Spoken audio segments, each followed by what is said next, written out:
Hello everyone, Gayatri study world में आप सभी का स्वागत है। दोस्तों, पिछले कुछ लेक्चर्स में मैंने गुप्त काल, संगम काल, पुष्यभूति वंश यानी हर्षवर्धन के काल के बारे में और साउथ इंडिया के कुछ इंपॉर्टेंट राजवंशों के बारे में डिस्कस किया था। और आज के लेक्चर में हम डिस्कस करेंगे इन सभी टॉपिक्स से टॉप 100 क्वेश्चंस, वो टॉप 100 क्वेश्चंस जो कि पिछले एग्जाम्स में भी पूछे जा चुके हैं। तो चलिए दोस्तों, आज का लेक्चर शुरू करते हैं। उससे पहले अगर आप इस चैनल पर नए हैं तो प्लीज़ चैनल को सब्सक्राइब कीजिए और बेल आइकन को जरूर दबाइए ताकि आपको सारी लेटेस्ट अपडेट्स मिलती रहें।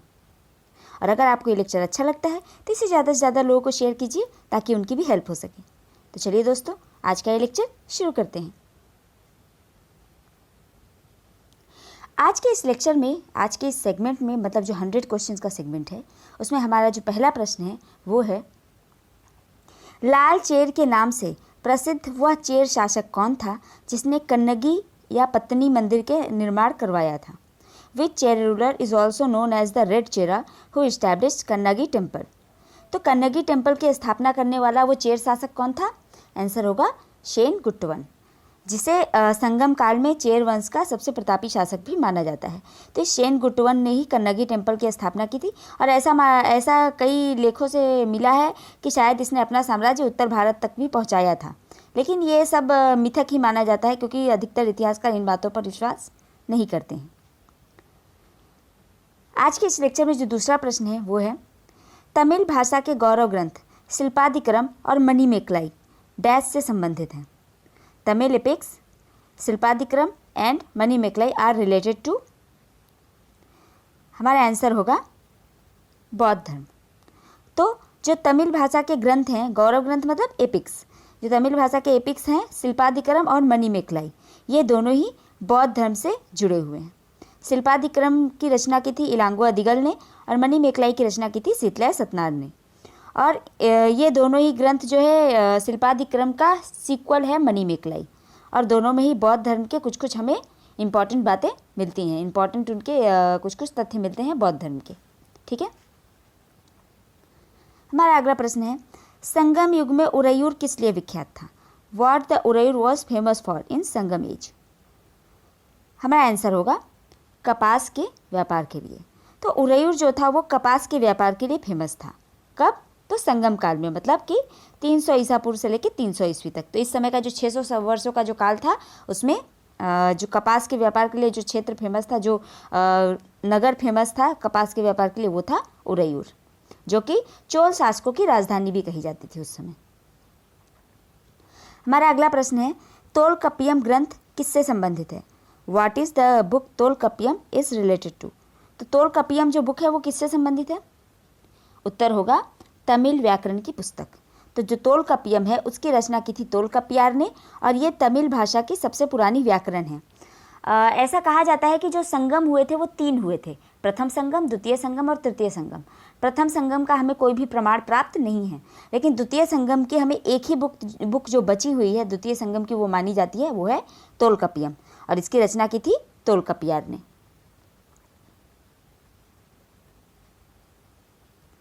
हमारा अगला प्रश्न है, धार्मिक कविताओं का संग्रह कुरल किस भाषा में है?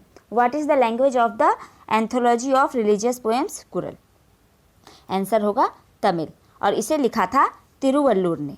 तो तिरुवल्लुर ने जो बुक लिखी थी उसका नाम था कुरल, और वो तमिल भाषा की पुस्तक है, और ये संगम ग्रंथों में से बहुत ही इंपॉर्टेंट ये एक बुक मानी जाती है। ठीक है, और इसे जो है तमिल भाषा की बाइबल भी कहा जाता है। ये बुक मुख्यतः राजनीति और एथिक्स पर है, कुछ कुछ नियम इसमें लिखे हुए हैं, तो ये चीज़ें हैं कुरल में। हमारा अगला प्रश्न है, किस ऋषि के बारे में कहा जाता है कि उन्होंने दक्षिण भारत का आर्यकरण किया था? Which mystic is said to have Aryanized the south India? इसका आंसर होगा अगस्त्य। तो अगस्त्य ऋषि को माना जाता है कि उन्होंने दक्षिण भारत का आर्यकरण किया था। जो हमारे 3 संगम हुए थे, इन 3 संगमों में जो प्रथम 2 संगम हुए थे, ऐसा इतिहासकारों का कहना है कि उनकी जो अध्यक्षता की थी वो अगस्त्य ने ही की थी। हमारा अगला प्रश्न है, संगमकालीन साहित्य में कोन, को और मन्नन किसके लिए प्रयुक्त होते थे? हु वॉज कॉल्ड कोन, को and Mannan in Sangam literature? हमारा आंसर होगा राजा। तो संगम काल में राजा के लिए जो शब्द इस्तेमाल किया जाता था वो है कोन, को और मन्नन। तो राजा के लिए कौन को और मन्नन ये सभी शब्द इस्तेमाल किए जाते थे संगम काल में। हमारा अगला प्रश्न है, कौन से संगमकालीन पत्तन वो पश्चिमी तट पर स्थित थे। तो संगम काल में ऐसे कौन कौन से बंदरगाह थे, पत्तन थे जो कि पश्चिमी तट पर थे। Which were the western ports in Sangam age. हमारा आंसर होगा टोंडी और मुजरिस। तो टोंडी और मुजरिस जो है ये दोनों ही संगम काल में पश्चिमी तट पर स्थित पत्तन थे, मतलब बंदरगाह थे, और ये सभी चेर राज्य में पड़ते थे, मतलब जो अभी का केरला है। हमारा अगला प्रश्न है, भारतीय संस्कृति का स्वर्ण युग किसे कहा जाता है। Which is known as the golden age of the Indian culture. हमारा आंसर होगा गुप्त काल। तो गुप्त काल को भारतीय संस्कृति का स्वर्ण युग कहा जाता है। ऐसा क्यों कहा जाता है? क्योंकि गुप्त काल जो है वो सांस्कृतिक दृष्टि से बहुत ही ज़्यादा फला फूला था। मतलब उस समय क्या हुआ, विज्ञान की उन्नति हुई थी, साहित्य की उन्नति हुई थी, संस्कृत भाषा की उन्नति हुई थी, मंदिरों का निर्माण हुआ था और गुफा मंदिरों का निर्माण बहुत सारे हुए थे। ठीक है, तो इन सब दृष्टि से जो है गुप्त काल बहुत ही फेमस माना जाता है और इसीलिए इसे स्वर्ण काल भी कहा जाता है।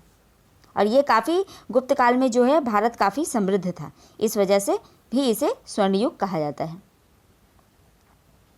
हमारा अगला प्रश्न है, गुप्त वंश के निम्नलिखित शासकों को क्रम में लगाइए। Arrange the following Gupta rulers in chronological order. Chandragupta प्रथम, बी समुद्रगुप्त, सी चंद्रगुप्त द्वितीय, डी कुमारगुप्त, ई स्कंदगुप्त। तो इसका आंसर यही होगा A B C D E. तो ये ऑलरेडी सही ऑर्डर में ही लगे हुए हैं। सबसे पहले आया चंद्रगुप्त प्रथम, जो कि इस वंश का सबसे प्रतापी शासक था। 319 ईस्वी में इसने सिंहासन ग्रहण किया था। उसके बाद समुद्रगुप्त, जिसे हम कविराज भी कहते हैं। उसके बाद चंद्रगुप्त द्वितीय, जो कि विक्रमादित्य के नाम से भी प्रसिद्ध हुआ।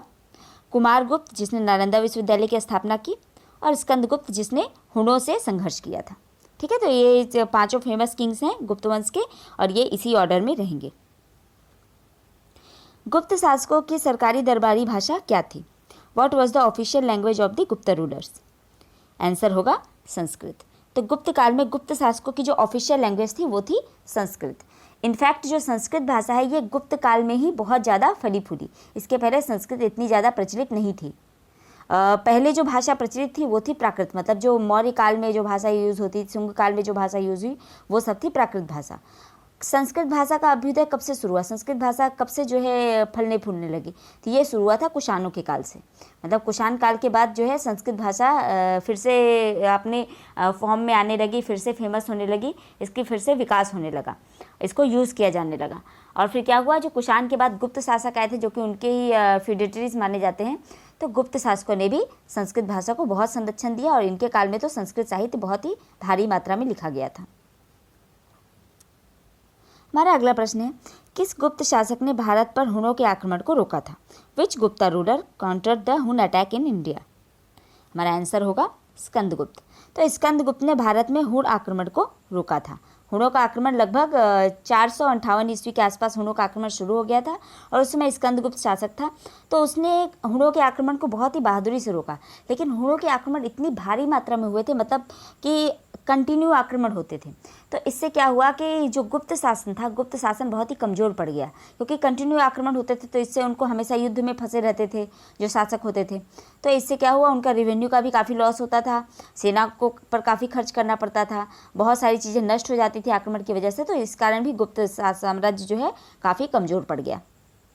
तो गुप्त जो हुणों का आक्रमण था उसे गुप्त काल में रोका था स्कंदगुप्त ने। हमारा अगला प्रश्न, गुप्त काल के दौरान महान खगोल विज्ञानी और गणितज्ञ कौन थे? Who was a great mathematician and astronomer during Gupta age? हमारा आंसर होगा आर्यभट्ट। तो आर्यभट्ट जो है बहुत ही फेमस मैथमेटिशियन थे, मतलब कि गणितज्ञ थे और ये खगोल विज्ञानी भी थे। आर्यभट्ट के बारे में कुछ बात कहना चाहूँगी। इनकी बुक जो है इन्होंने लिखी थी आर्यभट्टी और सूर्य सिद्धांत।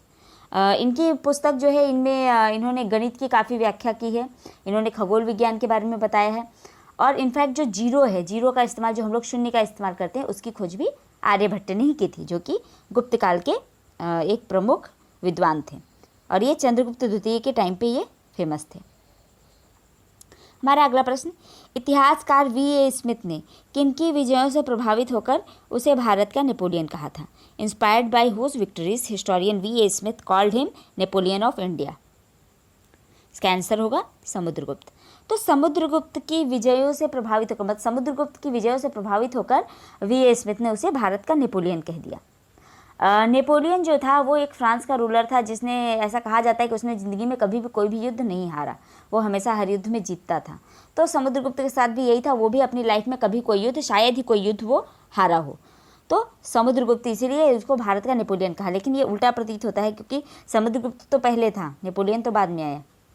लेकिन जो हमारी हिस्ट्री है वो तो लिखी है वेस्टर्न लोगों ने, मतलब विदेशियों ने लिखी है, तो उन लोगों ने अपने हिसाब से भारत के इतिहास को लिख दिया है, इसीलिए समुद्रगुप्त नेपोलियन ऑफ इंडिया हो गए। हमारा अगला प्रश्न है, अजंता की कलाकृतियाँ किस काल से संबंधित हैं? The art of Ajanta is associated with which age? Answer होगा गुप्त काल। तो अजंता में जो भी गुफा चित्र हमें मिले हैं वो गुप्तकालीन है, ठीक है। उसमें जो स्पेशली जो 16 और 17 नंबर की गुफा है वो गुप्त काल की है, जिसमें बौद्ध धर्म की बहुत सारी चीज़ें हमें मिलती हैं, हिंदू धर्म की बहुत सारी चीज़ें मिलती हैं, चित्र मिलते हैं। और जो गुफा नंबर 17 है उसमें 16-17 है, इसमें बौद्ध काल की हमें बहुत सारी चीज़ें पता चलती हैं, ठीक है। जातक कथाओं के चित्र इसमें बने हुए हैं, बुद्ध के पुनर्जन्मों के चित्र बने हुए हैं और उनके जीवन काल के चित्र बने हुए हैं। हमारा अगला प्रश्न है, कवि कालिदास किसके राजकवि थे? Whose court poet was Kalidasa? Answer होगा चंद्रगुप्त द्वितीय। तो चंद्रगुप्त द्वितीय के दरबार में कालिदास थे। चंद्रगुप्त द्वितीय के दरबार में 9 रत्न थे, तो उन 9 रत्नों में से एक थे कालिदास। कालिदास जो थे वो इनके राजकवि भी थे। और कालिदास ने कुछ पुस्तकें लिखी जो कि बहुत ही फेमस है और एग्ज़ाम में अक्सर पूछ ली जाती हैं। उनमें है कुमार संभव, मालविकाग्निमित्रम, उसके बाद है अभिज्ञान शकुंतलम, रघुवंशम, ऋतुसंहार। तो ये इनकी कुछ इंपॉर्टेंट पुस्तकें हैं जो कि एग्ज़ाम में अक्सर पूछ ली जाती हैं। हमारा अगला प्रश्न है, एरण अभिलेख का संबंध किस शासक से है? एरण अभिलेख is related to which ruler? Answer होगा भानुगुप्त। तो जो एरण अभिलेख है ये लगभग 510 ईस्वी के आसपास ये अभिलेख बनवाया गया था, मतलब ये अभिलेख 510 ईस्वी के आसपास लिखा गया था। और इस अभिलेख में हमें सती प्रथा के कुछ साक्ष्य मिलते हैं, मतलब सती प्रथा के बारे में इसमें लिखा हुआ है। सती प्रथा क्या थी कि पति की मृत्यु के बाद पत्नी को भी उसके साथ चिता में जला दिया जाता था, तो इसे ही कहते थे सती प्रथा। तो जो सती प्रथा थी इसके सबसे प्रथम प्रमाण, सबसे प्राचीन प्रमाण जो हमें मिलता है वो मिलता है एरण अभिलेख से, और वो 510 ईस्वी का है, जिसे बनवाया था भानुगुप्त ने। मतलब ये भानुगुप्त के काल का है और ये भी एक गुप्त शासक थे, ठीक है। हमारा अगला प्रश्न है, फाहियान किसके शासनकाल में भारत आया था? In whose reign Fahien came to India? इसका आंसर होगा चंद्रगुप्त द्वितीय। तो फाहियान चंद्रगुप्त द्वितीय के दरबार में आया था, मतलब विक्रमादित्य के दरबार में आया था। और फाहियान ये एक चाइनीज ट्रैवलर थे जो कि नॉर्थ वेस्ट से होते हुए भारत में एंटर किए थे, और ये चंद्रगुप्त द्वितीय के दरबार में काफ़ी समय तक रहे। और इन्होंने यहाँ पे जो भी देखा ये बौद्ध धर्म, एक्चुअली ये बौद्ध धर्म का ओरिजिनल रूप यहाँ पे पता करने के लिए आए थे, और ये अपने साथ बहुत सारी पुस्तकें और बहुत सारे मूर्तियाँ वगैरह यहाँ से ले गए थे, ठीक है। और आए थे ये चंद्रगुप्त द्वितीय यानी विक्रमादित्य के दरबार में। हमारा अगला प्रश्न है, सेतुबंध का रचनाकार प्रवर सेन होगा। प्रवर सेन द्वितीय किस वंश का शासक था? द राइटर ऑफ सेतुबंध प्रवर Sen was the ruler of which dynasty? तो सेतुबंध का रूलर जो सेतुबंध का जो राइटर है, सेतुबंध एक पुस्तक है, एक कहानी है जिसमें राम के लंका आक्रमण के बारे में दिया हुआ है, इसलिए इसका नाम है सेतुबंध। तो इसकी रचना की थी प्रवर सेन ने, और प्रवर सेन जो है ये वकाटक डायनेस्टी से जुड़े हुए हैं, ठीक है। तो ये वकाटक डायनेस्टी के राजा थे जिन्होंने सेतुबंध नामक एक ग्रंथ की रचना की थी जिसमें राम के लंका एक्सपीडिशन के बारे में दिया हुआ है। हमारा अगला प्रश्न है, महरौली स्थित लौह स्तंभ का निर्माण किस काल में हुआ था? In which age was the iron pillar of Mehrauli built? Answer होगा 4वीं सदी ईस्वी में, गुप्त काल में।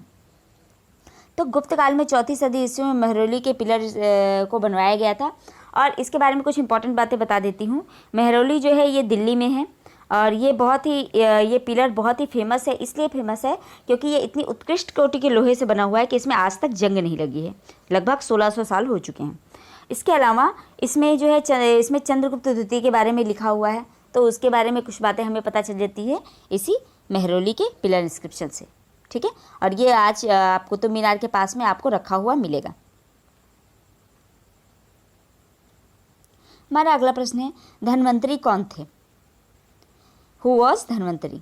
आंसर होगा प्रसिद्ध चिकित्सक थे जो कि चंद्रगुप्त द्वितीय के दरबार में नवरत्नों में से भी एक थे। ठीक है, तो चंद्रगुप्त द्वितीय के नवरत्न मैंने पहले ही बताया, तो नवरत्नों में से एक थे धन्वंतरी। धन्वंतरी की एक पुस्तक है जो कि मेडिसिन के ऊपर है, उसका नाम है नवनीत काम। तो नवनीत काम नामक पुस्तक लिखी थी धन्वंतरी ने, जो कि मेडिसिन के ऊपर है, और धन्वंतरी चंद्रगुप्त द्वितीय के दरबार में नवरत्नों में से एक थे और ये एक प्रसिद्ध चिकित्सक थे गुप्त काल के। हमारा अगला प्रश्न है, गुप्तकालीन शासन प्रणाली किस प्रकार की थी? What kind of administration was adopted in the Gupta age? Answer होगा राजतंत्र। तो गुप्त शासकों ने राजतंत्रात्मक व्यवस्था को अपनाया, राजतंत्र को अपनाया, जिसमें क्या होता था, एक राजा होगा और वही सारे निर्णय लेगा और पूरे प्रजा का प्रशासन वो खुद देखेगा। ठीक है, तो इसे कहते हैं राजतंत्र। इसके अलावा जो प्रजातंत्र होता है, प्रजातंत्र में क्या होता है, प्रजा की इच्छा से शासन होता है। मतलब प्रजा अपने प्रतिनिधियों को बैठाती है, अपने प्रतिनिधियों को ऊपर भेजती है और वही प्रतिनिधि प्रजा की इच्छा से शासन करते हैं, तो इसे कहते हैं प्रजातंत्र। और राजतंत्र जो होता है, इसमें एक राजा होता है, राजा का पुत्र राजा बनता है, तो ये राजतंत्रात्मक प्रणाली है, तो ये उससे अलग है। और गुप्त शासकों ने ये राजतंत्रात्मक प्रणाली ही अपनाई थी। हमारा अगला प्रश्न, गुप्त काल में राजस्व की दर क्या थी? What was the rate of revenue in the Gupta period? Answer होगा उपज का 1/6 भाग। ठीक है, तो उपज का 1/6 भाग जो है ये गुप्त काल में राजस्व की दर थी जो कि ली जाती थी। ठीक है, तो हर एक किसान को अपनी उपज का 1/6 भाग राजस्व के रूप में देना पड़ता था। हमारा अगला प्रश्न, किस वंश के शासकों ने ब्राह्मणों और मंदिरों को सर्वाधिक मात्रा में भूदान दिया? तो भूमिदान करने की प्रथा शुरू की थी, मैंने पहले ही बताया था, सातवाहनों ने। तो भूमिदान करने की प्रथा शुरू की सातवाहनों ने, और इस प्रथा को गुप्त काल में बहुत ही ज़्यादा संरक्षण मिला और गुप्त शासकों के पास बहुत ही भारी मात्रा में सरकारी ज़मीन थी। तो बहुत ही भारी मात्रा में ज़मीन होने के कारण ये ब्राह्मणों और मंदिरों को ज़मीन ही दान में दे दिया करते थे, जिसे अग्रहार या देवग्रहार कहा जाता था। तो ये अग्रहार या देवग्रहार के नाम से ब्राह्मणों और मंदिरों को भूमि दान दिया करते थे, जिससे क्या होता था, ये ब्राह्मण को ये दक्षिणा में मिल जाती थी, और दूसरी बात कि उनका मंदिरों का खर्चा भी इसी भूमि से मिले रेवेन्यू से चलता था। तो ये गुप्त काल में बहुत ही ज़्यादा फेमस हुआ। हमारा अगला प्रश्न है, कालिदास के नाटक मालविकाग्निमित्र का नायक कौन था? तो who was the hero of play Malavikagnimitra of Kalidas? Answer होगा अग्निमित्र। अग्निमित्र जो है ये शुंग वंश का एक शासक था, जिसे मालविकाग्निमित्रम में दिखाया है कालिदास ने। तो कालिदास ने अग्निमित्र और मालविका नामक एक स्त्री के बारे में, जो है उन लोग के प्रेम प्रसंग के बारे में इस नाटक में लिखा है। तो इसमें अग्निमित्र के बारे में लिखा गया, जो कि एक शुंग वंश का शासक था। और मालविकाग्निमित्रम नामक प्ले लिखा है कालिदास ने, जिन्हें शेक्सपियर ऑफ इंडिया भी कहा जाता है। समुद्रगुप्त की सैनिक उपलब्धियों का उल्लेख किस अभिलेख में है? विच inscription deals with the achievements of Samudragupta? तो समुद्रगुप्त की उपलब्धियों के बारे में हमें कहाँ मिलता है? आंसर होगा प्रयाग प्रशस्ति। प्रयाग प्रशस्ति में हमें समुद्रगुप्त की उपलब्धियों के बारे में मिलता है। प्रयाग प्रशस्ति ओरिजिनली ये एक अशोक का स्तंभ है। ठीक है, ये अशोक का स्तंभ लेख है, जिसमें अशोक ने भी अपने टाइम पे कुछ लिखवाया था और इस पर फिर समुद्रगुप्त ने अपने टाइम पे लिखवाया, जिसमें उसको लिखा था हरिसेन ने। तो प्रयाग प्रशस्ति को लिखा था हरिसेन ने, जो कि समुद्रगुप्त के टाइम पर उनके दरबार में रहते थे, बहुत ही इंपॉर्टेंट पर्सन थे। तो उन्होंने लिखा था प्रयाग प्रशस्ति और उसमें समुद्रगुप्त की उपलब्धियों के बारे में उन्होंने लिखा था। हमारा अगला प्रश्न है, हुनों के आक्रमण का सर्वाधिक प्रभाव किस राजवंश पर पड़ा? Which kingdom was affected the most by the हुन इन्वेजन? तो हुन आक्रमण से सबसे ज़्यादा प्रभाव पड़ा था गुप्त वंश पर। मैंने पहले ही बताया कि हुनों का इतना ज़्यादा आक्रमण हुआ कि उसने गुप्त साम्राज्य की जड़ें हिला दी और वो एकदम से कमज़ोर पड़ गया, एकदम से कोलैप्स कर गया, और उसके बाद फिर वो खड़ा नहीं हो पाया और गुप्त साम्राज्य लगभग समाप्त सा हो गया। हमारा अगला प्रश्न है, अजंता की गुफा सरीखी गुफाएं मध्य प्रदेश में कहाँ हैं? Which caves in Madhya Pradesh are similar to that of Ajanta caves? Answer होगा बाघ की गुफाएं। तो बाघ की गुफाएं जो हैं ये गुप्तकालीन हैं। अभी आप मध्य प्रदेश में जाएंगे तो ये धार डिस्ट्रिक्ट में पड़ेंगे। बाघ की गुफाएं जो है ये पर्वत को काटकर बनाई गई हैं, तो इसलिए ये बहुत इंपॉर्टेंट है। इसमें कुछ चित्र भी बने हुए हैं, तो गुफा चित्रों के लिए भी ये फेमस है। हमारा अगला प्रश्न है, नालंदा विश्वविद्यालय की स्थापना किसने की थी? Who established the Nalanda university? Answer होगा कुमारगुप्त। तो नालंदा विश्वविद्यालय की स्थापना की थी कुमारगुप्त ने, जो कि आगे चल के एक बहुत ही फेमस सेंटर ऑफ लर्निंग बना। और नालंदा विश्वविद्यालय को नष्ट किया था बख्तियार खिलजी ने, जिसने वहाँ पे अटैक किया और वहाँ पे आग लगा दी। ऐसा कहा जाता है कि उसकी नालंदा विश्वविद्यालय की लाइब्रेरी में इतनी बुक्स थी कि वो लगभग 2 महीने तक जलती रही। और ये मुख्यतः नालंदा विश्वविद्यालय बौद्ध शिक्षा का केंद्र था और इसकी स्थापना की थी कुमारगुप्त ने, जो कि एक गुप्त शासक थे। हमारा अगला प्रश्न है, गुप्त काल में उत्तर भारत में व्यापार के लिए मुख्यतः किस पत्तन का उपयोग होता था? विच port was used for trade in north India in the Gupta period? तो गुप्त काल में कौन से बंदरगाह का इस्तेमाल होता था? आंसर होगा ताम्रलिप्ति। तो गुप्त काल में ताम्रलिप्ति बंदरगाह का इस्तेमाल होता था, किस लिए? तो ट्रेड के लिए। हमारा अगला प्रश्न है, गुप्त शासकों द्वारा जारी चांदी के सिक्के क्या कहलाते थे? What were the silver coins issued by the Gupta rulers called? Answer होगा रुपये का। तो गुप्त काल में जो चांदी के सिक्के इस्तेमाल किए जाते थे उन्हें रुपये का कहा जाता था। इसे मुख्यतः चंद्रगुप्त द्वितीय ने जारी किया था। तो रुपये का जो कॉइन्स हैं इसको चंद्रगुप्त द्वितीय ने जारी किया था और ये चांदी के सिक्के हुआ करते थे। ठीक है, सोने के सिक्कों को दिनार कहा जाता था और चांदी के सिक्कों को रुपये का। हमारा अगला प्रश्न, सूची 1 और सूची 2 को सुमेलित कीजिए। Match the list 1 and list 2। Vishakhadatta सामने है चिकित्सा, वराहमिहिर उसके सामने है नाटक, चरक है खगोल विज्ञान और ब्रह्मगुप्त है गणित। तो चलिए देखते हैं इसका क्या होगा असली मैच। तो इसका असली मैच होगा ए को बी से मैच करेंगे, मतलब विशाखदत्त होगा नाटक। विशाखदत्त ने नाटक लिखे थे मुद्रा राक्षस मृच्छकटिकम, तो ये जो है एक नाटककार थे। वराहमिहिर जो है ये एक खगोल विज्ञानी थे जिन्होंने बृहद जातक, लघु जातक, ठीक है, तो ये सारी पुस्तकें इन्होंने लिखी थी। चरक जो है ये चिकित्सा से संबंधित थे, इन्होंने चरक संहिता लिखी। और ब्रह्मगुप्त जो है ये गणित से संबंधित है। ठीक है, हमारा अगला प्रश्न है, परम भागवत उपाधि धारण करने वाला प्रथम गुप्त शासक कौन था? मतलब वो कौन सा गुप्त शासक था जिसने परम भागवत की उपाधि धारण की थी? Which Gupta ruler first adopted the title of Param Bhagavat? Answer होगा समुद्रगुप्त। तो समुद्रगुप्त ने परम भागवत की उपाधि धारण की थी। हमारा अगला प्रश्न है, पुष्यभूति वंश की स्थापना किसने की थी? Who established the Pushyabhuti dynasty? Answer होगा पुष्यभूति। तो पुष्यभूति वंश की स्थापना की थी पुष्यभूति ने। पुष्यभूति वंश इसे हम वर्धन वंश के नाम से भी जानते हैं और हर्षवर्धन इसके सबसे प्रतापी शासक थे। हमारा अगला प्रश्न है, किसको द्वितीय अशोक कहा जाता है? Who is called second Ashoka? Answer होगा हर्षवर्धन। हर्षवर्धन को द्वितीय अशोक कहा जाता है। ऐसा क्यों कहा जाता है? क्योंकि अशोक के बाद जो हर्षवर्धन है, हर्षवर्धन ने बौद्ध धर्म का काफ़ी प्रचार किया था। हमारा अगला प्रश्न है, किसको द्वितीय अशोक कहा जाता है? Who is called the second Ashoka? इसका आंसर होगा कनिष्क। तो द्वितीय अशोक कनिष्क को कहा जाता है क्योंकि कनिष्क ने, अशोक के बाद कनिष्क ही था जिसने बौद्ध धर्म का बहुत ही भारी मात्रा में प्रचार किया और उसका बहुत ही समर्थन किया। हमारा अगला प्रश्न है, हर्षचरित किसके द्वारा लिखी गई? Who wrote the Harshacharita? Answer होगा वाणभट्ट। तो हर्षचरित लिखी थी वाणभट्ट ने। इसके अलावा वाणभट्ट ने एक और पुस्तक लिखी थी जिसका नाम था कादम्बरी। तो कादम्बरी भी वाणभट्ट ने ही लिखी थी और हर्षचरित भी वाणभट्ट ने ही लिखी थी।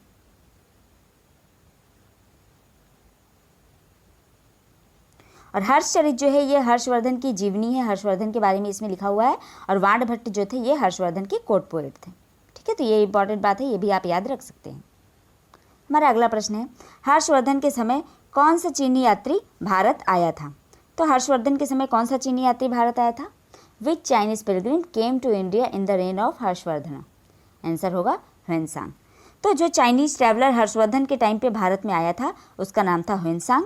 और वो उसने भारत में वो आया, नालंदा महाविहार में रहकर उसने काफ़ी समय तक पढ़ाई की। नालंदा विश्वविद्यालय में पढ़ाई करने के बाद लगभग 8 साल तक इसने हर्षवर्धन के राज्य में बिताया और उसके बाद फिर यहाँ से वो बहुत ही भारी मात्रा में पुस्तकें और कुछ मूर्तियाँ लेकर गया। ठीक है, तो ये बहुत ही इंपॉर्टेंट है। ह्वेनसांग की जो पुस्तक का नाम है वो है सीयू की, जिसमें उसने अपने पूरे यात्रा वृत्तांत के बारे में उल्लेख किया हुआ है। हमारा अगला प्रश्न है, गुप्त वंश के पतन के बाद उत्तर भारत का पुनर्गठन किसने किया? Who reunited north India after the decline of Gupta dynasty? Answer होगा हर्षवर्धन। तो गुप्त वंश के पतन के बाद जो उत्तर भारत है उसका पुनर्गठन किया था हर्षवर्धन ने। हर्षवर्धन जो है ये पुष्यभूति डायनेस्टी का था। पहले ये लोग थानेश्वर के टाइम पे एक छोटे से क्षेत्र में शासन करते थे और ये गुप्त शासकों के अंडर में फ्यूडेटरीज की तरह थे, मतलब सामंतों की तरह काम करते थे। लेकिन जैसे ही गुप्त शासक कमज़ोर हुए तो इन्होंने अपनी शक्ति स्थापित की और अपने पुष्यभूति ने पुष्यभूति वंश की नींव डाली और इस पुष्यभूति वंश का ही शासक था हर्षवर्धन। और हर्षवर्धन ने फिर पूरे उत्तर भारत पे अपना अधिकार किया और वर्धन वंश की जो विस्तार किया था। और इसके टाइम पे इसे सकल उत्तर पथेश्वर का नाम दिया गया था। किसके द्वारा? तो रवि कीर्ति के द्वारा ऐहोल इंस्क्रिप्शन में। बंगाल का कौन सा शासक हर्ष के समकालीन था? Which ruler of Bengal was contemporary of Harsha? Answer होगा शशांक। शशांक जो है ये नॉर्थ वेस्ट बंगाल मतलब उत्तर पश्चिम बंगाल में इसका शासन था और ये गौड़ वंश का शासक था। इसने क्या किया था? इसने हर्षवर्धन की बहन के हस्बैंड जो हैं उनके मतलब ब्रदर इन लॉ की हत्या कर दी और ग्रहवर्मन मौखरी शासक था, उसकी हत्या करके कनौज पे अधिकार कर लिया था। ठीक है, और ये और इसका मित्र जो है इन्होंने ये काम किया था। उसके बाद हर्ष ने क्या किया? हर्ष ने इन पर आक्रमण करके इसका प्रतिशोध लिया था। किस शासक ने हर्षवर्धन को नर्मदा नदी के तट पर हराया था? Which ruler defeated Harshavardhana on the bank of river Narmada? Answer होगा पुलकेशिन द्वितीय।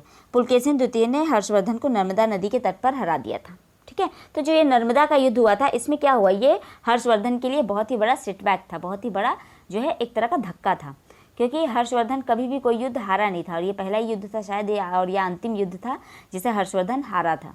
और इसका उल्लेख हमें ऐहोल इंस्क्रिप्शन में मिलता है जो कि रवि कीर्ति का है और ये पुलकेशिन द्वितीय के बारे में इसमें लिखा गया है और इस युद्ध के बारे में भी लिखा गया है। और उसमें ऐसा लिखा गया है कि हर्ष दक्षिण में हर्ष खोजने आए थे और अपना हर्ष खो बैठे। तो इसी नर्मदा नदी में के तट पर जब इनकी हार हो गई तो उसके बाद ये और दक्षिण की तरफ नहीं बढ़ पाए, चालुक्य शासकों ने इनको रोक लिया। हमारा अगला प्रश्न, हर्ष के शासनकाल में उत्तर भारत का सबसे महत्वपूर्ण नगर कौन सा था? Which was an important town of north India in the reign of Harshavardhana? Answer होगा कन्नौज। तो उत्तर भारत, हर्ष के टाइम पे उत्तर भारत का एक बहुत ही इंपॉर्टेंट नगर था कन्नौज, जो कि मौर्य काल में पाटलिपुत्र की इंपॉर्टेंस थी, वही इंपॉर्टेंस थी हर्षवर्धन के काल में कन्नौज की, जो कि स्ट्रेटेजिकली बहुत ही इंपॉर्टेंट लोकेशन पे था, पूरा गंगा वैली में। हमारा अगला प्रश्न है, हर्ष ने अपने धार्मिक सम्मेलन कहाँ आयोजित किए थे? Where did Harsha organize his religious meetings? तो ऐसा ह्वेनसांग बताते हैं कि हर 5 साल में हर्षवर्धन प्रयाग में, मतलब कि आज का जो इलाहाबाद है, जिसे अभी प्रयागराज का नाम दे दिया गया है, तो वही प्रयाग में हर्षवर्धन अपनी रिलीजियस कॉन्फ्रेंस, रिलीजियस गैदरिंग्स वहाँ पे शुरू करते थे। मतलब बहुत सारे धर्म के लोगों को वहाँ बुलाया जाता था और वहाँ पे मतलब एक बहुत ही बड़ा एक मेला टाइप होता था, जैसे आप आज का जैसे आप कुंभ मेला देख सकते हैं, तो ऐसा माना जाता है कि हर्षवर्धन ने ही उसे शुरू किया था। तो हर 5 साल में ये रिलीजियस गैदरिंग होती थी और उस टाइम पर हर्ष क्या करते थे? अपना लगभग बहुत ही ज़्यादा धन जो है ये ब्राह्मणों और बौद्ध भिक्षुओं को दान में दे देते थे। हमारा अगला प्रश्न है, ह्वेनसांग की भारत यात्रा के समय सूती वस्त्रों के उत्पादन के लिए सबसे प्रसिद्ध नगर कौन सा था? Which town was famous for cotton clothes during Hiuen Tsang visit to India? Answer होगा मथुरा। तो मथुरा जो है ये अपने कॉटन क्लोथ्स के लिए फेमस था। हमारा अगला प्रश्न है, हर्ष द्वारा लिखित नाटकों के नाम बताइए। Name the place written by Harshvardhan?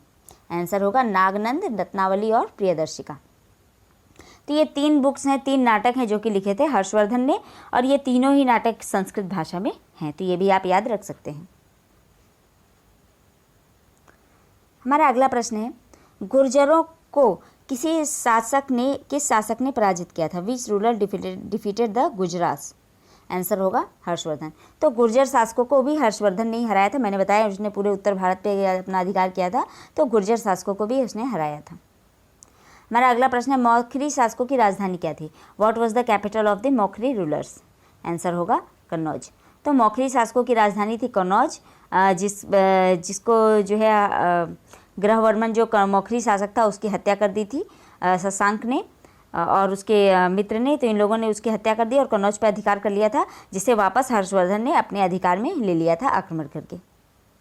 सियुकी नामक यात्रा वृत्तांत किससे संबंधित है? Who wrote the travelogue Siyuki? Answer होगा ह्वेनसांग। तो सियुकी में ह्वेनसांग ने अपना यात्रा वृत्तांत लिखा है, तो ये ह्वेनसांग की पुस्तक है। हमारा अगला प्रश्न है, श्रीलंका पर विजय प्राप्त करने वाला चोल वंश का सबसे प्रतापी शासक कौन था? Who was the famous Chola ruler who annexed Sri Lanka? Answer होगा राजेंद्र प्रथम। तो राजेंद्र प्रथम ने ही श्रीलंका को कम्प्लीटली अपने अधिकार में ले लिया था। इससे पहले जो राजराज था, राजराज ने क्या किया था, सिर्फ उत्तरी श्रीलंका को अपने अधिकार में लिया था, लेकिन फिर राजेंद्र प्रथम ने क्या किया है, उसने दक्षिण श्रीलंका को भी अपने अधिकार में ले लिया। इस प्रकार पूरा श्रीलंका जो है वो चोल शासकों के अधीन हो गया।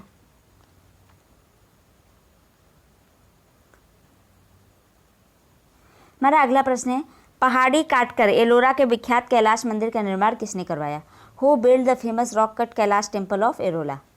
तो एलोरा का जो रॉक कट कैलाश टेम्पल है उसकी स्थापना की थी कृष्ण प्रथम ने, जो कि एक राष्ट्रकूट शासक थे। तो ये मंदिर बहुत ही सुंदर है, पहाड़ों को काटकर बनाया गया है, जिसका निर्माण करवाया था कृष्ण प्रथम ने, और ये एक शिव टेम्पल है। ठीक है, शैव धर्म से संबंधित टेम्पल है। हमारा अगला प्रश्न है, तंजौर के बृहदेश्वर मंदिर का निर्माण किसने करवाया था? Who build the Brihadeshwara temple of Tanjore? Answer होगा राजराज प्रथम। तो राजराज प्रथम ने ही तंजौर में बृहदेश्वर मंदिर की स्थापना की थी, और ये द्रविड़ शैली का बहुत ही उत्कृष्ट उदाहरण है बृहदेश्वर मंदिर, और इसे हम राजराजेश्वर मंदिर के नाम से भी जानते हैं। चालुक्य वंश का सबसे प्रतापी शासक कौन था? Who was the greatest ruler king of Chalukya dynasty? Answer होगा पुलकेशिन द्वितीय। तो चालुक्य वंश का जो सबसे प्रतापी शासक था वो था पुलकेशिन द्वितीय। ठीक है, और पुलकेशिन द्वितीय से ही संबंधित है ऐहोल इंस्क्रिप्शन, जिसमें पुलकेशिन द्वितीय की उपलब्धियों के बारे में लिखा हुआ है। हमारा अगला प्रश्न है, चोल साम्राज्य की राजधानी क्या थी? Which was the capital of Chola empire? Answer होगा तंजौर। तो चोल साम्राज्य की राजधानी थी तंजौर, जिसे तंजावुर भी कहते हैं। तंजौर नाम अंग्रेजों ने दे दिया क्योंकि उनसे शायद वो टफ नाम प्रोनाउंस नहीं होते थे, इसलिए उन्होंने ईजी कर दिया। तो चोल साम्राज्य की राजधानी हुआ करती थी तंजौर। हमारा अगला प्रश्न है, पांड्या साम्राज्य की राजधानी क्या थी? What was the capital of the Pandya kingdom? Answer होगा मदुरई। तो पांड्या साम्राज्य की राजधानी थी मदुरई। तो मदुरई ही वो प्लेस था जहाँ पे वो 3 संगम आयोजित किए गए थे। तो ये पांड्या साम्राज्य की राजधानी थी, और तीनों संगम पांड्या रूलर्स के ही पैट्रोनेज में लाए गए थे, तीनों ही संगम। ठीक है, और संगम क्या थे? संगम जो है तमिल साहित्य के जो साहित्यकार होते थे, जितने भी कवि होते थे, उन सबको एक मीटिंग ऑर्गेनाइज की जाती थी और उन सबको वहाँ पे बुलाया जाता था साहित्य की रचना करने के लिए, तो उसे संगम कहा जाता था। राष्ट्रकूट वंश के संस्थापक कौन थे? Who was the founder of Rashtrakuta dynasty? Answer होगा दांतीदुर्ग। तो राष्ट्रकूट वंश की स्थापना की थी दांतीदुर्ग ने। हमारा अगला प्रश्न है, विरूपाक्ष मंदिर का निर्माण किसने करवाया? Who built the Virupaksha temple? Answer होगा चालुक्य शासक। तो चालुक्य शासकों ने विरूपाक्ष मंदिर का निर्माण करवाया था। विरूपाक्ष मंदिर जो है ये 2 हैं, एक है पटत्कल में और दूसरा है हम्पी में। ठीक है, तो हम्पी में भी विरूपाक्ष मंदिर है, और जो हम्पी वाला विरूपाक्ष मंदिर है वो ज़्यादा बड़ा है, पटत्कल वाला जो विरूपाक्ष मंदिर है वो छोटा है, और ये दोनों ही द्रविड़ शैली में है। और जो हम्पी वाला है उस पर विजयनगर के शासकों ने कुछ उसमें एडिशंस भी किए हैं, तो वो काफ़ी बड़ा है। विरूपाक्ष मंदिर का निर्माण कराया था चालुक्य शासकों ने, और ये एक द्रविड़ शैली का मंदिर है। हमारा अगला प्रश्न है, महाबलीपुरम के एकाश्म रथ मंदिरों का निर्माण किसने करवाया था? Who build the rock cut Rath temples of Mahabalipuram? Answer होगा नरसिंह वर्मन प्रथम। तो महाबलीपुरम के जो एकाश्म रथ मंदिर है, मतलब एक ही पत्थर को काट के उसको मंदिर के रूप आकार दे दिया गया है, और वो रथ जैसे देखने में लगते हैं, इसलिए उनको रथ मंदिर कहा गया, जिनका निर्माण कराया था नरसिंह वर्मन प्रथम ने। इनकी संख्या टोटल 60 है, और ये टोटल 7 है, मतलब 7 है, और इन्हें पंच पांडव रथ भी कहा जाता है। और इसमें जो सबसे छोटा रथ है वो है द्रौपदी रथ, जिसपे कोई भी अलंकरण, कोई भी डिज़ाइन नहीं है। ठीक है, हमारा अगला प्रश्न है, होयसाला की राजधानी क्या थी? What was the capital of Hoysala kingdom? Answer होगा द्वार समुद्र। तो होयसाला की राजधानी थी द्वार समुद्र, जो कि अभी का हेलीवीड है। ठीक है, तो वहाँ पे हेलीवीड से हमें होयसाला वंश की काफ़ी जानकारी मिलती है, और ये उस समय कहा जाता था द्वार समुद्र। तो होयसाला वंश की राजधानी थी द्वार समुद्र। होयसाला की स्थापना की थी होयसाला वंश के विष्णुवर्धन ने। हमारा अगला प्रश्न है, यादव सम्राटों की राजधानी क्या थी? What was the capital of Yadav rulers? Answer होगा देवगिरी। तो यादव शासकों की राजधानी थी देवगिरी। हमारा नेक्स्ट क्वेश्चन, चोल राजाओं ने किस धर्म को संरक्षण प्रदान किया? विच religion was adopted and nourished by the Chola rulers? Answer होगा शैव धर्म। तो चोल शासक जो है उन्होंने शैव धर्म को ज़्यादा इंपॉर्टेंस दी, उसको अपनाया। जितने भी चोल टेम्पल्स मिलेंगे उसमें मैक्सिमम आपको शैव धर्म से ही जुड़े हुए मिलेंगे। इवन जो नटराज की मूर्ति है वो भी भगवान शिव की ही मूर्ति मानी जाती है। प्रथम भारतीय शासक कौन था जिसने अरब सागर में नौसेना की सर्वोच्चता स्थापित की थी? Which Indian ruler first establish supremacy of his navy in Arabian sea? Answer होगा राजराज प्रथम। तो राजराज प्रथम ने अरेबियन सी में अपनी सुप्रीमेसी, अपनी नेवी की सुप्रीमेसी स्थापित की थी। इनफैक्ट जो चोल एम्पायर है, चोल एम्पायर अपनी नेवी के लिए ही फेमस था। उनकी नेवी बहुत ही स्ट्रांग थी। इस वजह से ये लोग बे ऑफ बंगाल पार करके और वहाँ से मलेशिया और इंडोनेशिया, इन सब जगहों पर उन्होंने अपना अधिकार किया था। इसके अलावा श्रीलंका पे भी इन्होंने आक्रमण किया और मालदीव्स को भी अपने अधिकार में लिया था। ठीक है, हमारा अगला प्रश्न है, भगवान नटराज का वह प्रसिद्ध मंदिर कहाँ है जिसमें भारतनाट्यम की शिल्पकला है? Where is the famous Nataraja temple which depicts Bharatanatyam art? Answer होगा चिदम्बरम। तो चिदम्बरम में वो मंदिर है जिसमें नटराज का मंदिर है जिसमें भारतनाट्यम शिल्पकला का हमें दृश्य मिलता है। अगला प्रश्न है, राष्ट्रकूटों को किसके द्वारा उखाड़ फेंका गया? Who uprooted the Rashtrakutas? Answer होगा कल्याणी के चालुक्य।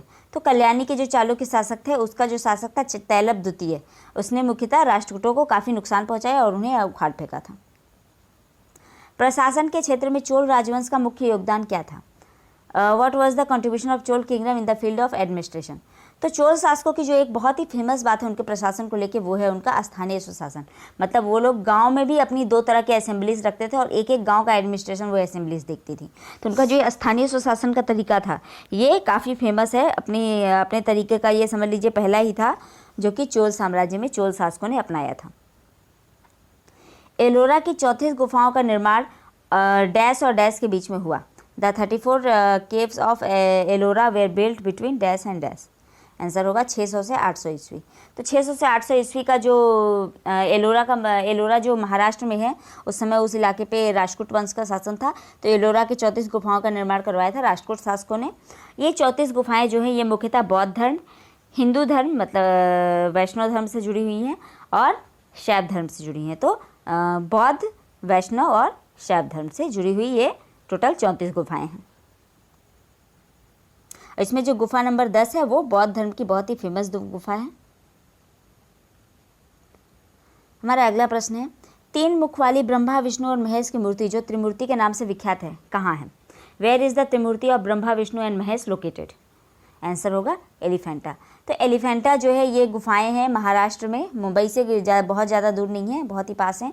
तो एलिफेंटा की गुफाओं में त्रिमूर्ति की एक चित्र है जो कि राष्ट्रकूट शासकों के समय का माना जाता है। राजेंद्र चोल द्वारा किए गए बंगाल अभियान के समय भारत का शासक कौन था? Who was the king of Bengal during Bengal expedition of Rajendra Chola? तो राजेंद्र चोल ने जब बंगाल पे आक्रमण किया था तो उस समय उसका शासक था महिपाल प्रथम। महिपाल प्रथम जो है ये उस समय पाल वंश का शासक था जो कि बंगाल में शासन कर रहे थे। हमारा अगला प्रश्न है, 12वीं सदी में राष्ट्रकूट वंश के 5 शिलालेख किस राज्य में मिले हैं? Where are the 12th century inscriptions of Rashtrakuta dynasty found? Answer होगा कर्नाटक। कर्नाटक में ही राष्ट्रकूट वंश के 12वीं सदी के 5 शिलालेख हमें प्राप्त हुए हैं। कौन शासक अपने शासनकाल में ही अपना उत्तराधिकारी घोषित कर देते थे? Which rulers announced their successors before their death? Answer होगा चोल। तो ये प्रथा जो है चोल शासकों में फेमस थी कि अपनी मृत्यु से पहले ही अपने उत्तराधिकारी को अनाउंस करके जाते थे कि मेरे बाद यही शासक बनेगा। हमारा अगला प्रश्न है, दक्षिण भारत का ताकोलम का युद्ध किसके बीच हुआ था? Between whom was the battle of Takkolam fought? Answer होगा चोल और राष्ट्रकूटों के बीच। तो जो ताकोलम का युद्ध हुआ था ये चोल शासकों और राष्ट्रकूट शासकों के बीच लड़ा गया था। हमारा अगला प्रश्न है, द्रविड़ शैली के मंदिरों में गोपुरम से क्या तात्पर्य है?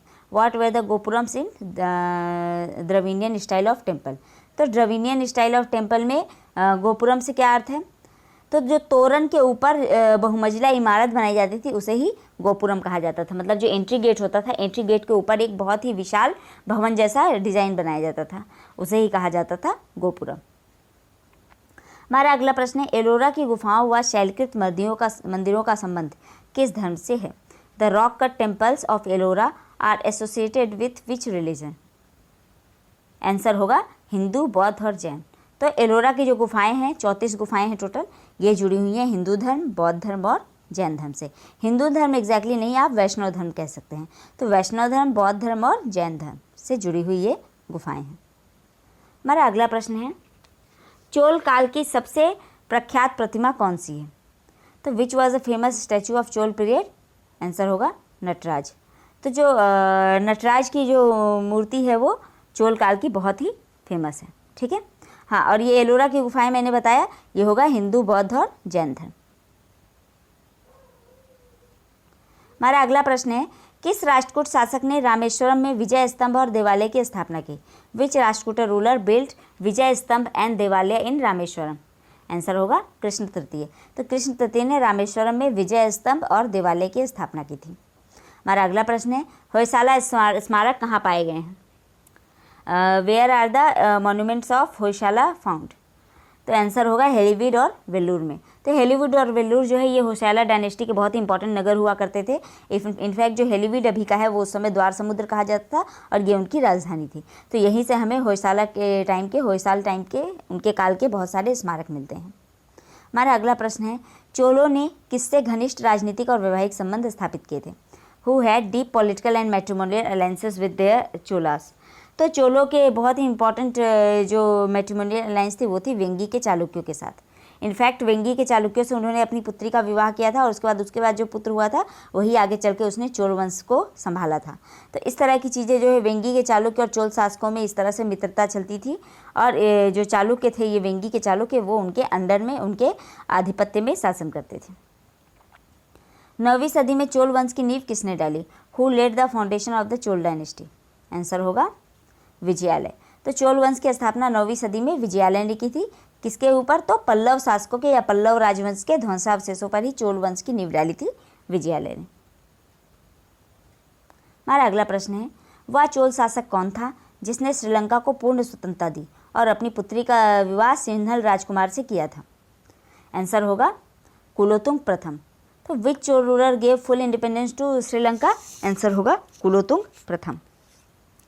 हमारा अगला प्रश्न है, संगम काल में पुहार में किसके लिए प्रयुक्त होता था? जो पुहार वर्ड है ये संगम काल में किस चीज़ के लिए प्रयुक्त किया जाता था? What was Puhar in Sangam age? Answer होगा बंदरगाह।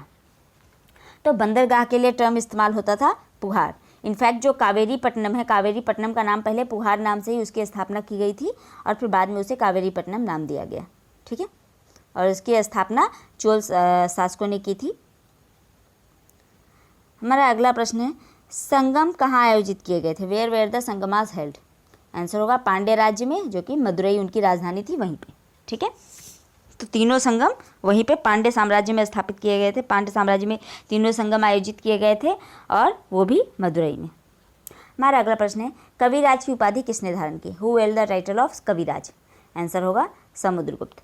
तो समुद्रगुप्त साहित्य में भी काफ़ी इंटरेस्टेड थे, काफ़ी कविताएं लिखते थे, इसलिए उनको कविराज कहा गया। तो ये उपाधि धारण की थी समुद्रगुप्त ने। हमारा अगला प्रश्न है, सक्रिय और विक्रमादित्य की उपाधि किसने धारण की थी? Who held the title of सक्रिय एंड विक्रमादित्य? आंसर होगा चंद्रगुप्त द्वितीय। चंद्रगुप्त द्वितीय ने सक्रिय और विक्रमादित्य की उपाधि धारण की थी। कब? जब उन्होंने शकों को पूरी तरह से परास्त करके भारत से खदेड़ दिया था। ठीक है, तो उसके बाद ही उसी उपलक्ष्य पर सक्रिय और विक्रमादित्य की उपाधि धारण की थी चंद्रगुप्त द्वितीय ने। हमारा अगला प्रश्न है, बृहद संहिता किसने लिखी? हु रोट बृहद संहिता? आंसर होगा वराहमिहिर। बृहद संहिता लिखी थी वराहमिहिर ने। ठीक है, अगला प्रश्न है, हुनों के मुख्य नेता कौन थे? हु वेर द मेन हुन लीडर्स? आंसर होगा तोरमान और मिहिरकुल। इन दोनों ने 500 ईस्वी से 530 ईस्वी तक लगभग जो सेंट्रल इंडिया है वहाँ तक इन्होंने अपना मतलब नॉर्थ वेस्ट इंडिया से सेंट्रल इंडिया तक अपना शासन स्थापित कर लिया था हुनों ने। और इनके जो बहुत इंपॉर्टेंट नेता थे वो थे तोरमार और उनका पुत्र मिहिरकुल। तो इन दोनों ने लगभग 30 सालों तक यहाँ पे अपना एक छत्र शासन किया। उसके बाद फिर मालवा के शासक यशोवर्मन ने उनको वहाँ से खदेड़ दिया था। तो किस शासक ने हुनों को भारत से खदेड़ा? विच रूलर एंडेड हुन रूल इन इंडिया? आंसर होगा यशोवर्मन। और इसमें गुप्त शासकों ने भी यशोवर्मन की सहायता की थी। हमारा अगला प्रश्न है, गुप्तकालीन मंदिरों में सबसे प्रसिद्ध कौन सा है? Which is the most famous temple of Gupta period? Answer होगा देवगढ़ का दशावतार मंदिर। जो देवगढ़ का दशावतार मंदिर है ये गुप्त काल में बहुत ही फेमस था। ठीक है, और ये अभी पड़ता है मध्य प्रदेश में। देवगढ़ का जो दशावतार मंदिर है ये बहुत ही फेमस है। तो ये जो दशावतार मंदिर है देवगढ़ का ये पड़ता है उत्तर प्रदेश में होगा, उत्तर प्रदेश में झांसी में। तो देवगढ़ का दशावतार मंदिर पड़ता है उत्तर प्रदेश के झांसी में। हमारा अगला प्रश्न है, मनुस्मृति और अभिज्ञान शाकुंतलम का अंग्रेजी अनुवाद किसने किया? Who translated Manusmriti and Abhijnana Shakuntalam into English? Answer होगा विलियम जोन्स। तो मनुस्मृति और अभिज्ञान शाकुंतलम, जो कि मनुस्मृति एक विधि ग्रंथ है जो कि शुंग काल से संबंधित है, और अभिज्ञान शाकुंतलम जो है ये कालिदास ने इसकी रचना की थी, ये एक नाटक है। तो इन दोनों का ही अंग्रेजी में अनुवाद किया था विलियम जोन्स ने। हमारा अगला प्रश्न है, गुप्त काल का विवरण किस पुराण में मिलता है?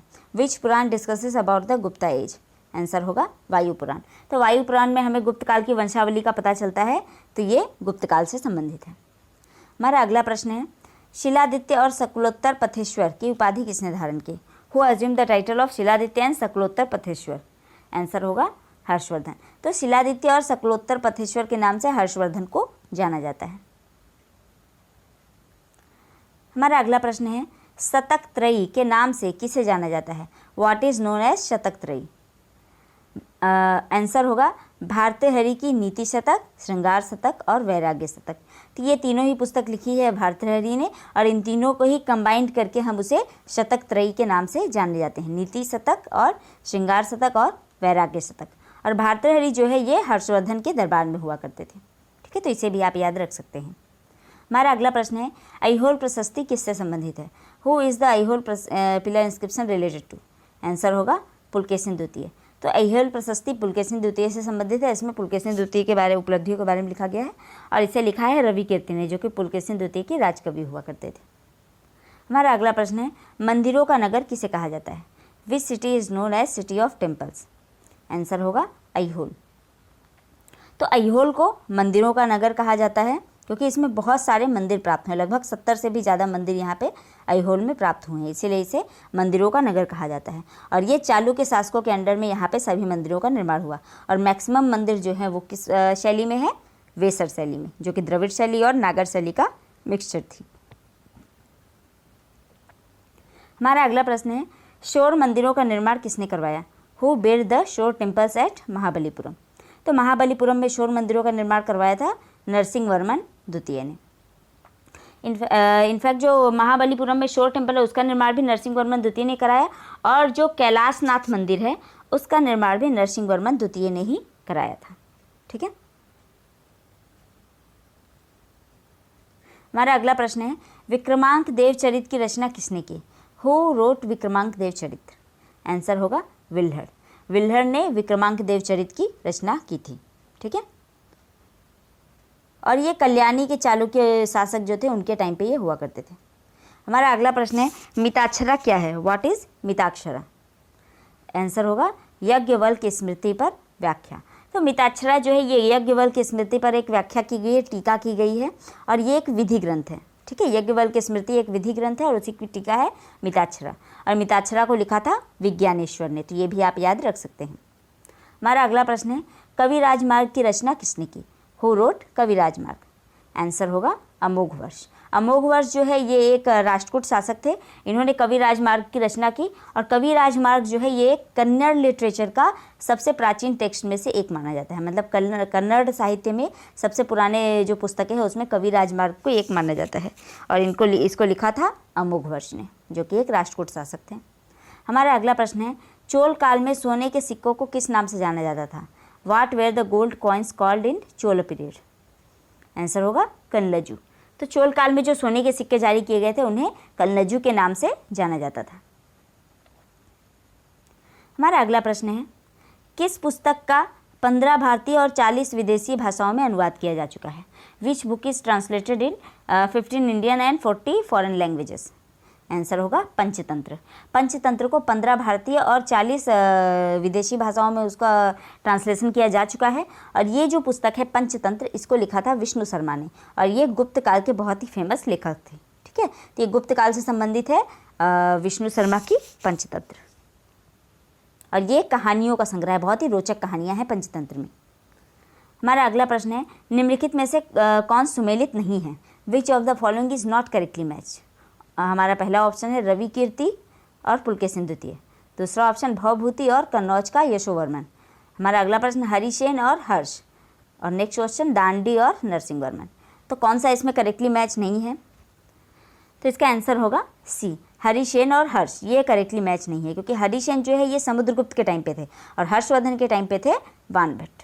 ठीक है, तो ये करेक्टली मैच नहीं है। बाकी तीनों जो है करेक्टली मैच है। रविकीर्ति पुलकेशिनी द्वितीय के टाइम पे थे, भवभूति कन्नौज के यशोवर्मन के दरबार में थे और दांडी जो है ये नरसिंह वर्मन के दरबार में थे, जो कि एक पल्लव शासक थे। हमारा अगला प्रश्न है, भागवत गीता का अंग्रेजी अनुवाद किसने किया?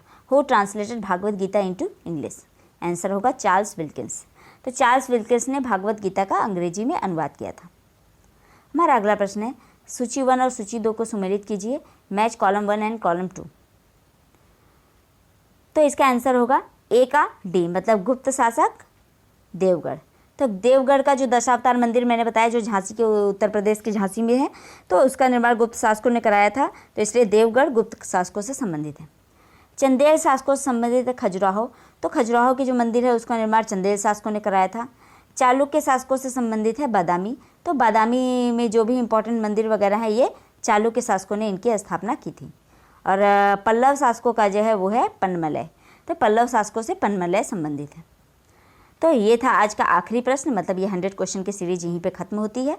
आपको ये लेक्चर कैसा लगा ज़रूर बताइए। अगर अच्छा लगा तो ज़्यादा से ज़्यादा लोगों को शेयर कीजिए ताकि उनकी भी हेल्प हो सके। ये 100 क्वेश्चन बहुत ही इंपॉर्टेंट है और ये एग्ज़ाम में पूछे हुए क्वेश्चन, मतलब ये क्वेश्चन पहले भी एग्ज़ाम्स में पूछे जा चुके हैं, तो इस दृष्टि से भी ये बहुत ही इंपॉर्टेंट हो जाते हैं। तो आप इनको रिवीजन कीजिए, याद कीजिए और इस लेक्चर को अगर आपको अच्छा लगता है तो ज़्यादा से ज़्यादा लोगों को शेयर कीजिए। Thank you.